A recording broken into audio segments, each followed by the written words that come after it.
आज 1.5 বছর পর আবারও একবার চলে এসেছি সালার রেলওয়ে স্টেশনে।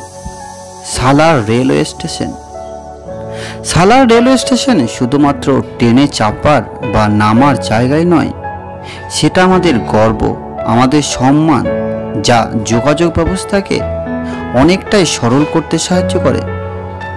সেখানে জড়িয়ে আছে কলেজ টাইম এবং স্কুল টাইমের অনেক স্মৃতি। হে বন্ধুরা, তোমরা সবাই কেমন আছো? আশা করছি তোমরা সবাই ভালোই থাকবে। আমি কপিল ঘোষাল, আমার এই ব্লগিং চ্যানেলে আপনাদেরকে জানাই অনেক অভিনন্দন। আজ আমি এসেছি সালার রেলওয়ে স্টেশনে ব্লগ শ্যুট করতে। অবশ্যই ব্লগটা খুব ইন্টারেস্টিং হতে চলেছে, তাই লাস্ট পর্যন্ত দেখবেন এবং চ্যানেলটিকে অবশ্যই সাবস্ক্রাইব করবেন। তাহলে চলুন ব্লগটি শুরু করা যাক।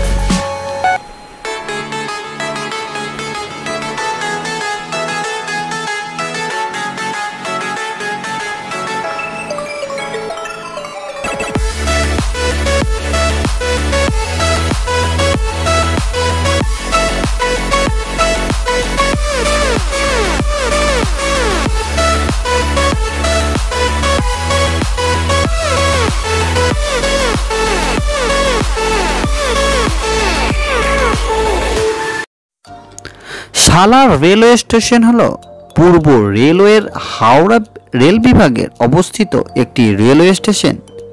এটি ভারতের পশ্চিমবঙ্গ রাজ্যের মুর্শিদাবাদ জেলার আজিমগঞ্জ কাটোয়া লুপ লাইনে অবস্থিত।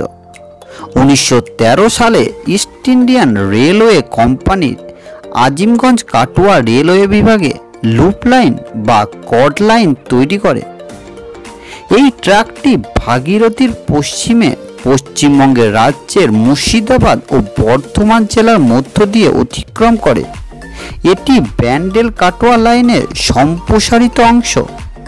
1971 সালে ফারাক্কা বাঁধ তৈরি পরে এই রেলওয়ে লাইনের মাধ্যমে উত্তরবঙ্গের সাথে কলকাতার যোগাযোগ সুদৃঢ় হয়।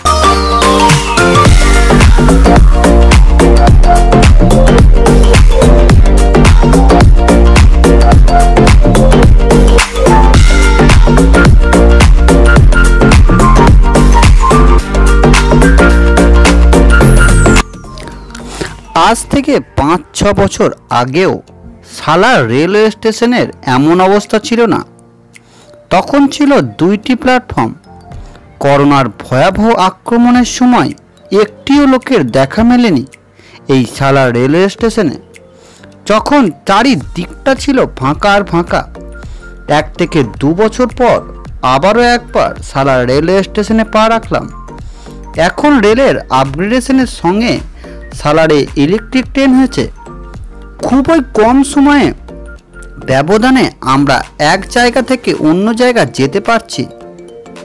এখন করোনার প্রকোপ কমে গেলেও রেল চলাচল খুব একটা সাধারণ হয়নি। আগে আজিমগঞ্জ কাটোয়া লাইনে 30টারও বেশি ট্রেন চলাচল করত, কিন্তু এখন সেই সংখ্যাটা কমে গিয়ে দাঁড়িয়েছে 5 থেকে 10টা। যাই হোক না কেন, সালার রেলওয়ে স্টেশন ভ্রমণের পর একটি জিনিস বা কথা মনে এলো। যোগাযোগ ব্যবস্থাকে আরও সরল করতে সালার রেলওয়ে স্টেশন একটি গুরুত্বপূর্ণ ভূমিকা পালন করে। সবাই ভালো থাকবেন, সুখে থাকবেন, আর এই চ্যানেলটিকে অবশ্যই সাবস্ক্রাইব করবেন। সাবস্ক্রাইব করার পর পাশে থাকা বেল আইকনটি প্রেস করবেন, আর একটি সুন্দর কমেন্ট নিচে কমেন্ট করবেন। এর পরের ব্লগটি কোথায় দেখতে চান সেটা অবশ্যই কমেন্ট বক্সে কমেন্ট করবেন। আশা করছি সবাই ভালো থাকবেন, সুখে থাকবেন। দেখা হবে পরের ভিডিওতে। কমেন্ট করতে অবশ্যই ভুলবেন না। হয়তো দেখা গেল আপনার কমেন্টের ব্লগটি এর পরের ভিডিওতে আমি নিয়ে আসব। ভালো থাকবেন সবাই।